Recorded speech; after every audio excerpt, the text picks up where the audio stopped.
السلام عليكم ورحمة الله، يا رب تكونوا بخير وفي أسعد حال. اوعى حد يتجوز واحدة أكبر منه. أنا بقول لكم أهو، وقد أعذر من أنظر. أنا بقول لكم محدش يتجوز حد أكبر منه، وما تسمعوش كلام الهرتلة اللي بتقول لك لازم الواحدة تبقى ناضجة، لازم تعدي 28 سنة 30 سنة. أنت خدت واحدة قد أمك إيه؟ أنا مش معلش، أنا مش بعيب على حد انه يقعد او ما يقعدش، دي حاجه بتاعت ربنا، لكن انا بتكلم طالما في وسعك انك تتجوز واحده اصغر منك ب10 8 سنين على الاقل خالص، اتجوزها. اصغر منك ب10 8 سنين بالميت. الست بتكبر بسرعه، والكلام الفاضي اللي احنا بنسمعه جديد ده مش بتاعنا، ده مش بتاعنا.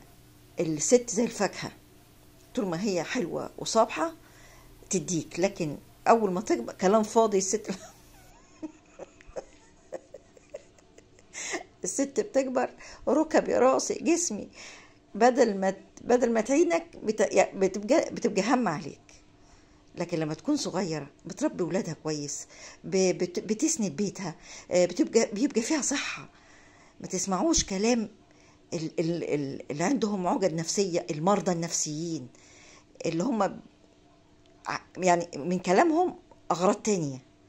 لا، البنت الصغيرة في الجواز عاملة زي الفراخ اللي اسمها ايه، البضارة كده، الحاجة الحلوة. هتاخد واحدة أكبر منك أو جدك في السن، استحمل يا حلو، استحمل يا حلو. انت الجان على نفسك، انت الجان على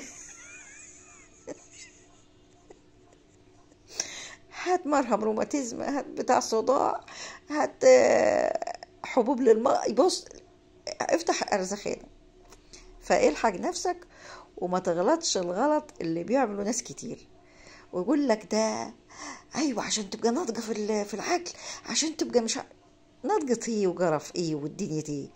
الست لما بتكبر فوق، انا مش عايزه اقول سن عشان محدش ايه يرغي كتير، مش عايزه، بس لازم تكون بدارة زي الفراخ الحلوة، الفاكهة الجميلة صغننة، تعرف تدلعك، تعرف يبقى فيها صحة. بص، كل حاجة. سيبك من الكلام الفاضي.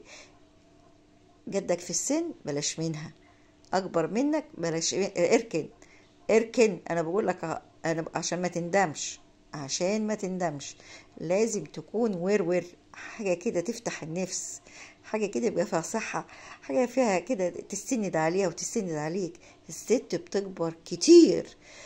زمان خالص كان الواحد بياخد الست، يعني سبحان الله العظيم، ونقول كانوا ايه عبط، كانوا مش عارفة ايه، ده جسر دي اللي يزعر. دول كانوا عارفين صح معنى انك تاخد واحدة صغيرة. حتى لما كانت تخلف ما كنتش تفرجها بينها وبين اخوات ولادها. لكن النهاردة الواحدة ياخدها بسم الله ما شاء الله، يا سنه يا اكبر منه يا اصغر منه بسنتين 3 كده، وتحس انها زي امه. وحد الله يا عم في قلبك وما تسمعش الكلام الفاضي ده. قدامك فرصة تاخد واحدة صغيرة وبنت نيس وكويسة، هتبقى حديدة في ايدك، عكاز في ايدك، لولادها ولبيتها ولكل حاجة. الراجل كل ما بيكبر كل ما بيحلو، لكن الست كل ما بتكبر او كبرت نسخة. مصدقوش الكلام بتاع اللي بيقولوه ده، تسمعش كلامهم.